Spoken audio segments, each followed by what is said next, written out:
السلام علیکم سامعین، 13 ذی الحجہ اور 10 جون ہے۔ خبر کا عنوان ہے غزہ، اور غزہ کے تعلق سے اب کیا ہو رہا ہے۔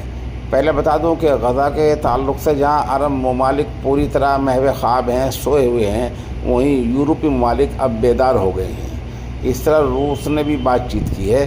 اس دوران گزشتہ 24 گھنٹوں میں غزہ میں 47 افراد شہید ہوئے ہیں اور تقریباً 400 زخمی ہو گئے ہیں۔ آپ کو پتہ ہے کہ یورپ سے جو وفد گیا تھا امدادی سامان لے کر، کھانے پینے کا سامان، دال، اناج، آٹا، دوائی لے کر جو وفد گیا تھا، اس کو اسرائیلی فوج نے کل سمندر کے بیچ میں ہی روک دیا تھا۔